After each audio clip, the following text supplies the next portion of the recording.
Hey gang, East Coast Lumberjack, and got a few different things on the go this week in the shop. I'm going to show you some of the projects, and they're quite unique, compared to your typical run-of-the-mill handles. If you haven't subscribed to my channel yet, be sure you subscribe to get these as soon as they come out. So what I want to do, I guess, first thing I want to do is I want to give a shout out to Team Canada. So Ben, my son Ben, and Marcel Dupuis, Sterling Hart, and Billy Bischoff. Great race against New Zealand, guys. That was freaking awesome. Anyhow, and for the record, you had the fastest time of all the four final runs.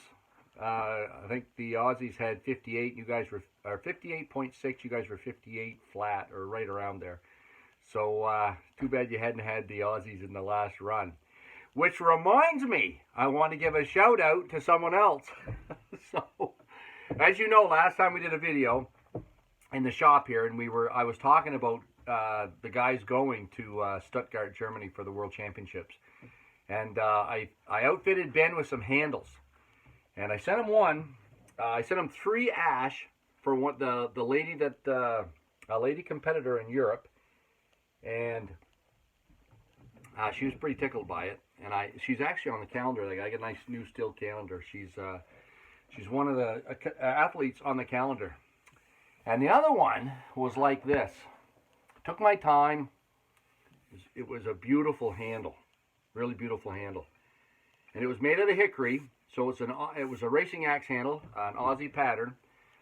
And I told Ben, I said, don't sell it to a North American, because they'll pay us in Canadian money or whatever. I said, if you're taking it to Europe, you got to travel the whole way over there, get euros for it.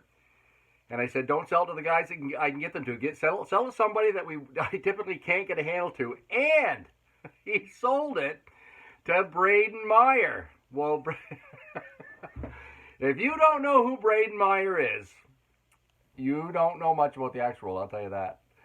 Braden Meyer is a phenomenon. The same time my boys were peaking here in North America, when they were actually in their late teens, there was a phenomenon down, and the first time I saw Braden, he was actually chopping. He had just broke a record that was unbreakable.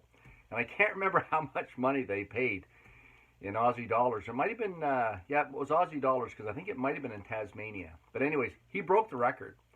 He's a big strapping dude, and he chops. Reminds me a lot of Dave Foster. I watched a lot of video of Dave Foster in the years, and he chops very similarly, because he's built very much the same as him. He's a big dude.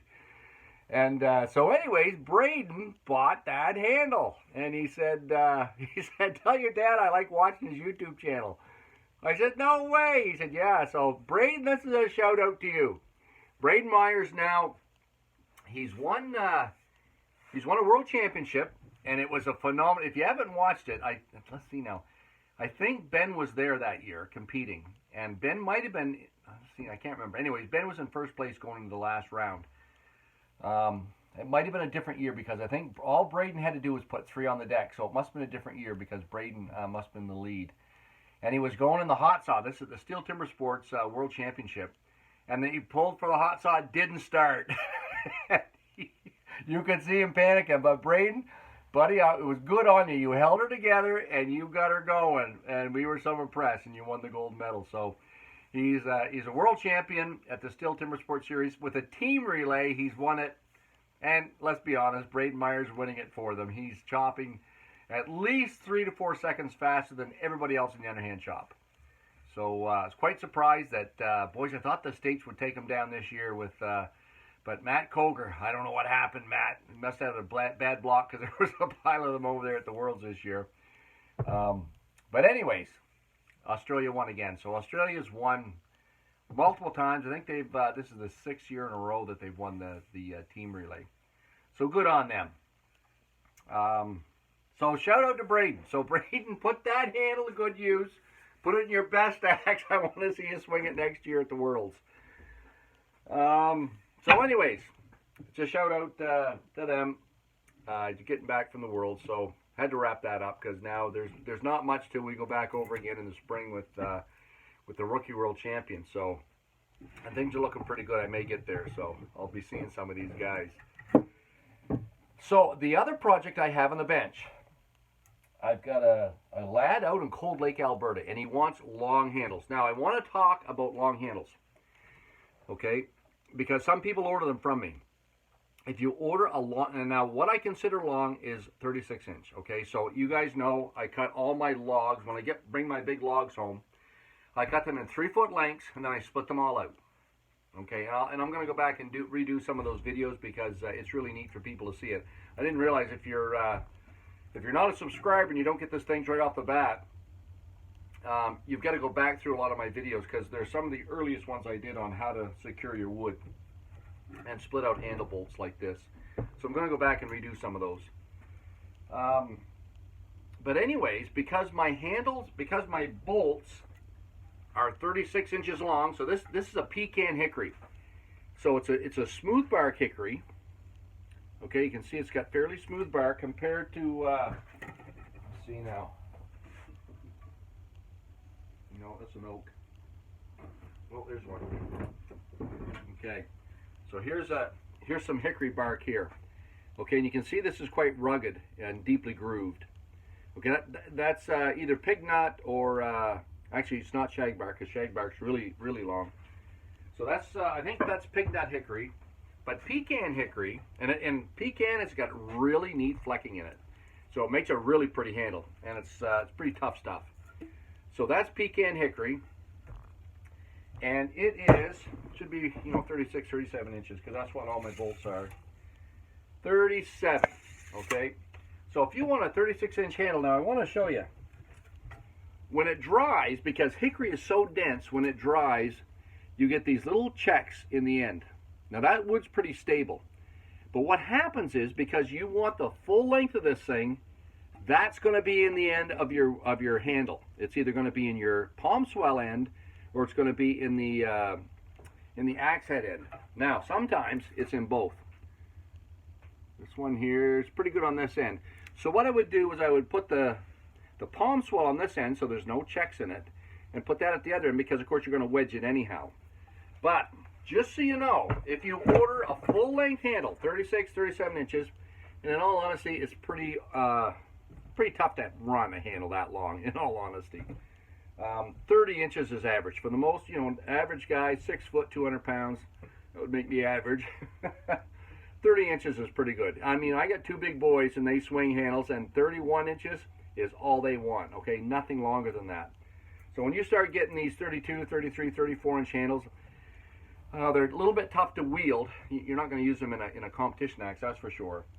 But I got a guy that ordered a bunch of 36-inch handles from Cold Lake, Alberta. So the struggle at my end is getting that baby straight. But I've done it. I've made. So he wanted a couple of straight handles. So this is just a regular straight handle with a flare, double bit flare.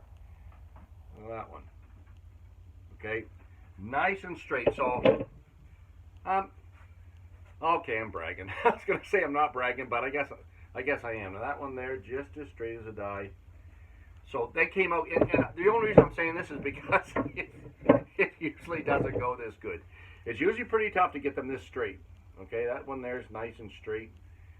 So I've got one here that's a little bit. Okay, this is the one here. Okay, and how long is this one? 38. So it's actually too long. This one here's got a little bit, if we can see it here, it's got a little bit of a curve in it. A little bit of a curve. So I've told you before, what you can do if you have a curve in your handle, put it underneath. See what I've got it underneath my vise here? And I'm going to pry on it. I'm going to pry down, put my body weight on it, okay, and pry it down, okay? And then I'll move it in a little bit, if I can, right there, and do it again on this end, and pry down, okay? Now, if you do that, look at that now, okay? Just as straight as a die. So, Ring porous woods, one good thing about them is you can pry them. If you get a little bit of a wow in your handle, you can pry it to straighten it. Now, you've got to make sure you're prying where the bend is. Okay? Now, we know that you can actually, if you steam these, but you can actually bend them in a circle and they'll stay there. That's how Canadians make snowshoes, right? Take white ash, steam it up, and then you bend it in the shape you want it. You hold it in a jig, and it will retain that shape. Now, usually what I'll do is I'll bend them like this, hang them on those nails over there, and then see how long if they actually do bend back. Most of the ones that I bent stay as straight as I've bent them. Okay, or whatever, I bent them back straight, they stay straight. There's only been 1 or 2 times that they actually will wow and go in a different direction. Usually you'll notice that when you're running your handle wood through the bandsaw. So, as I'm cutting this out, once I put my pattern on here and I'm cutting this out, if all of a sudden it starts prying apart or it's tightening together and binding my bandsaw blade, I know there's a lot of tension in that wood. And I know from experience, if I start cutting one, usually when you're running it down through, it stays right where it is. So it's basically sound wood, and it's stable wood. All right, it's stable. If your tree is getting a lot of wind, and so, you know, it's either on a slope or something, it's in an area that's getting a lot of compression tension in the tree as it's growing. When you start bandsawing it, you'll see that, okay? It'll either tighten in or it'll bow out. And I know from experience, from doing this for 30 whatever years, if that happens, it won't be a stable handle. Okay, number one, when you finish cutting out, it'll have a wow in it. You can bend it back out, but it will go back. The compression wood or tension wood in that handle will take it back to where it was. All right.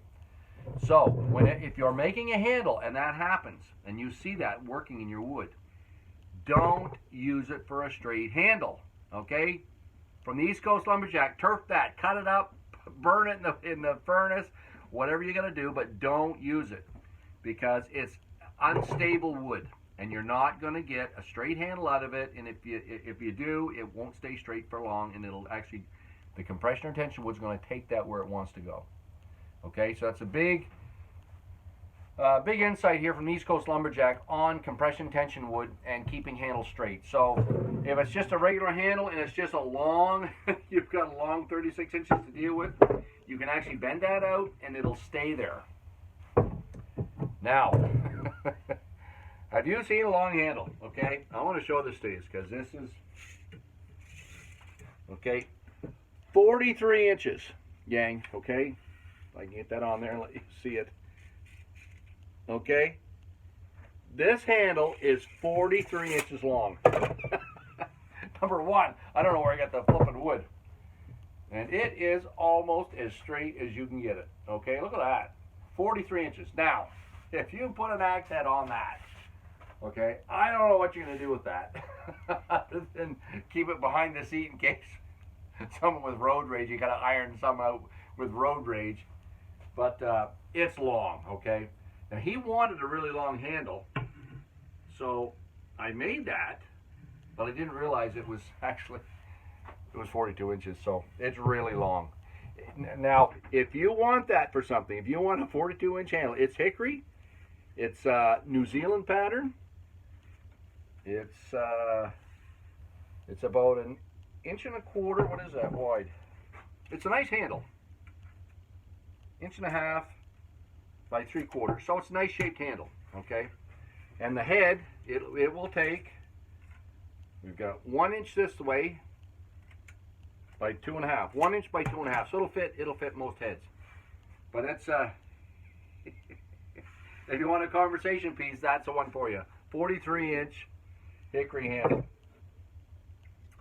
Okay, so that order's almost done. Now I'm still not sure. We're working on the. We got our wires crossed here, but I'm not sure. I thought he wanted straight handles, but now he's thinking that he ordered cruiser handles. So we're ironing that out right now on email. So once we get that ironed out, we'll be all set. I think that's about it on that for this week. I made a bunch more Made a bunch more wedges. Now I've got a video here. If you don't know how to make wedges, here's a pile of them. I do them on the bandsaw. I take the ends off of my pieces, of course, because these are 36 inches long, my bolts. And if I make a handle that's 30 inches long, obviously I'm going to have 6 inches, so I'll have a few inches on each end. 3 inches is all you need to make a wedge. And of course, if I get really nice wood, straight grain, I'll throw those over into on the side of the bandsaw, and then when I need wedges, I'll go back and take a few of those out, square off the ends, and make some wedges. So,